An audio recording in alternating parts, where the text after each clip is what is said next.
Buen día a todos, gracias Ricardo. La propuesta que yo había hecho cuando Ricardo me invitó a la inauguración de estas jornadas es arte y tecnología, lo que el hombre pone en la naturaleza. El ser humano ha realizado tres grandes expansiones a lo largo de su historia sobre la Tierra. La primera ha sido la que lo llevó. Me voy a poner los anteojos.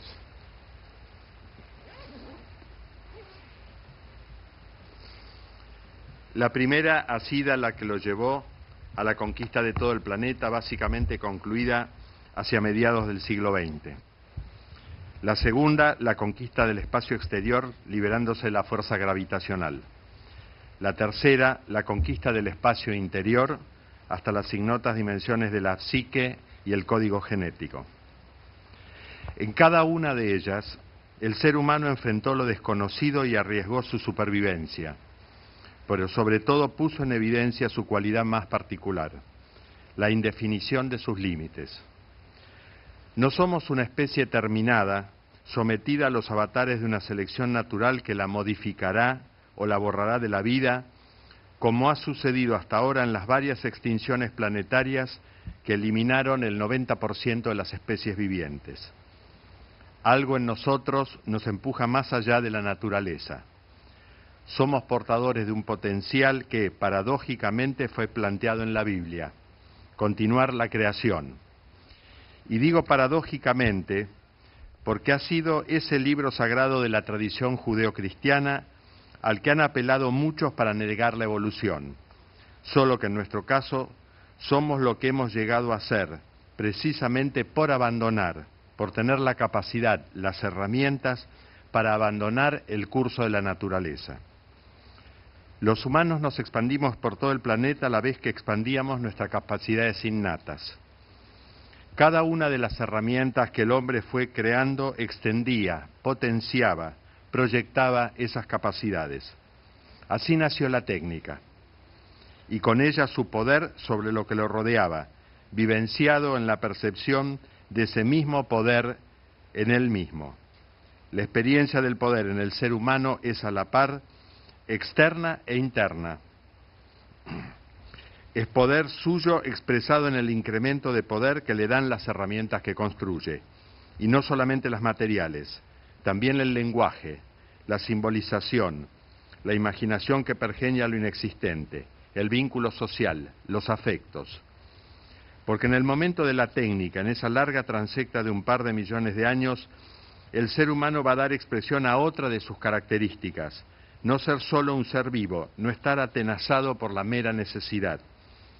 Tan humano como completar por sí mismo su condición específica, su condición de tal, es expresar necesidades interiores y no solamente dar respuesta a demandas externas o a lo que atan perentoriamente, a lo que lo ata perentoriamente a la exterioridad.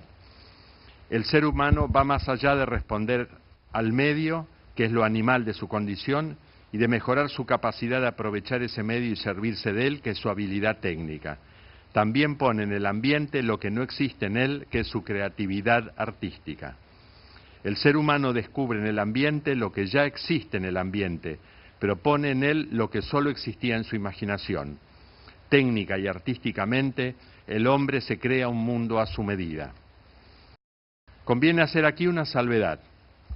La compleja e imbricada creación de la cultura humana hace imposible escindir la técnica, el lenguaje, los vínculos, el arte como etapas secuenciales, y en todas ellas hay creatividad, capacidades, medios técnicos. Si algo es difícil de visualizar en nuestra larga historia evolutiva, a la par biológica y cultural, es esta aparición gradual de lo específicamente humano, por lo cual, seamos o no creyentes, tendemos a darlo por existente y no por generado. El hombre desarrolló paulatinamente un método para conocer la realidad física, la physis, y fue la ciencia. Como su primer objeto de interés fue la desconocida y por ello temida, caprichosa naturaleza, las ciencias naturales cobraron una preeminencia incuestionable. Cuando volvemos la mirada hacia el pasado del pensamiento humano, solo los grandes filósofos escapan a esta exclusividad en la que se alzan los nombres de Galileo, Copérnico, Newton, Kepler, Lavoisier. Los que osaron tender un puente entre filosofía y ciencias naturales lo pagaron. Spinoza, expulsado de la sinagoga. Giordano Bruno, quemado en la hoguera. Occidente impuso el principio de que la ciencia no solo permite entender la realidad, sino también apoderarse de ella. Ese fue el motor que completó la primera expansión, la conquista del planeta.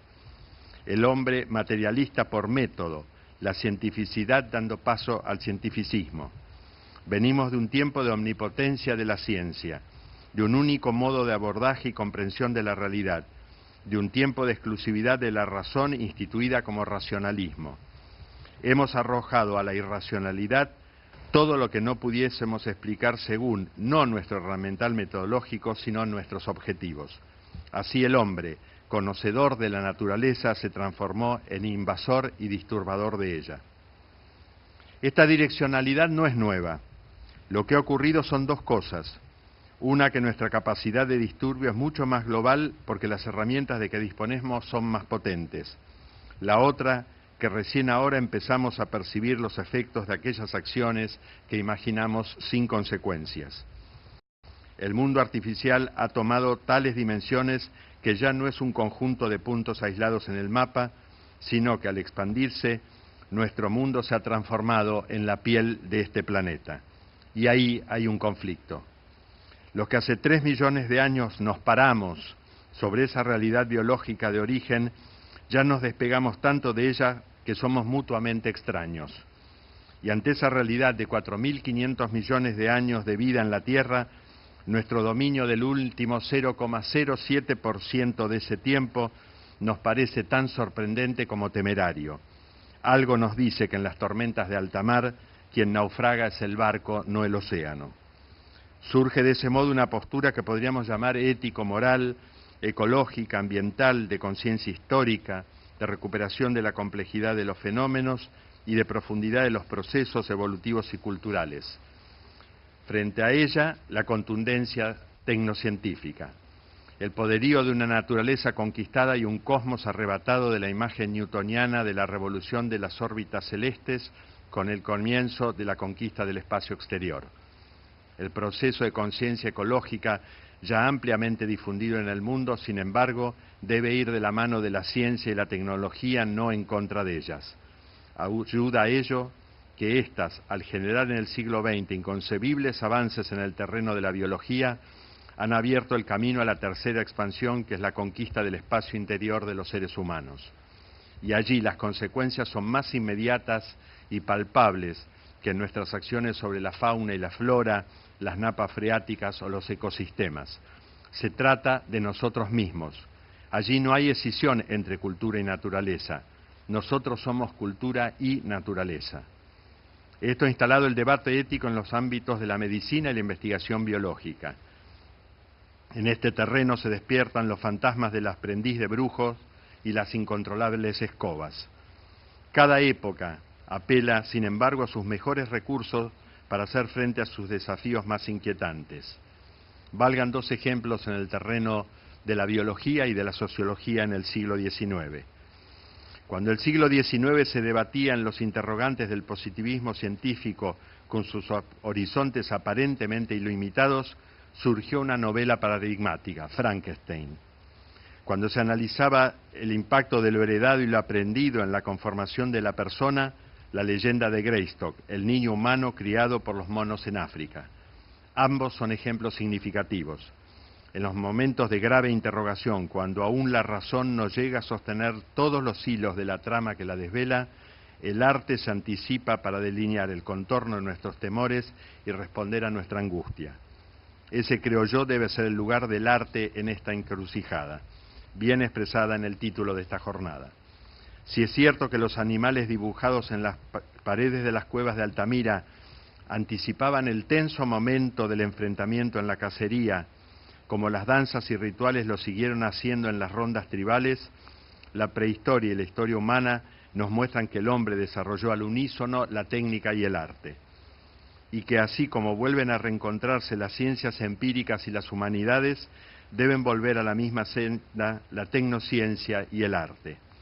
Es posible que el arte cree más conciencia de la perentoriedad de nuestra responsabilidad ambiental que las explicaciones científicas por una razón: su posibilidad de separarse menos de la cotidianidad de nuestras vidas, de seguir siendo más cercano, menos imperativo, menos unilateral. Hay en esto una responsabilidad de los artistas, aportar a la profundización de esa responsabilidad antecitada. Solo quien se hace responsable puede apelar a la responsabilidad de otros. Los discursos de tipo moral acerca de lo que otros deben hacer tienen poca potencia frente a los logros fáciles y rápidos de modelos societarios, economicistas y tecnocráticos. La crisis planetaria no admite el premio consuelo de haber tenido razón, pero no haberlo logrado. Ortega y Gasset dice que todos los seres vivos se adaptan a las condiciones en que tienen que vivir y que uno solo, el ser humano, no lo hace y crea los procesos y productos de la cultura para sobrevivir sin adaptarse. Por eso dice, el ser humano es básicamente un inadaptado. No hiberna ni migra con el frío, sino que maneja el fuego. No sale a buscar alimento cuando tiene hambre, sino que acumula alimento para no pasar hambre. Busca no solo estar, sino bienestar. El hombre está sobre la tierra y se ha puesto sobre todo en ella. Su cultura ha logrado en milenios lo que a la naturaleza le puede llevar millones de años lograr. El solo manejo del fuego, por ejemplo, al modificar la alimentación, generó cambios en las estructuras mandibulares que alteraron la conformación craneana y contribuyó a liberar espacio para el desarrollo cerebral, disparando el paso de los primeros homínidos al Homo sapiens. En síntesis, nuestra historia y la vida en nuestro planeta son demasiado complejas y están demasiado interrelacionadas para caer en cualquier fascinación u optimismo tecnocrático. Pero necesitaremos de la ciencia y la tecnología para reformular el íntimo enlace entre cultura y naturaleza, generando no solo tecnologías alternativas, sino un replanteo sobre el lugar y los fines del conocimiento en una sociedad humana, que no es una sociedad técnica y menos una estructura mecánica. Por eso creemos que una universidad que no se plantee quedar encerrada en sus certezas, en la tranquilidad de sus logros científicos o en los espejismos inmóviles del racionalismo, debe regresar al sentido originario de la universitas, de la visión integral de la sociedad y de la vida. Y en ello, mientras los seres humanos sigamos siendo los seres complejos y multifacéticos que somos, tienen las mismas credenciales de autoridad la ciencia, la tecnología y el arte. Muchas gracias.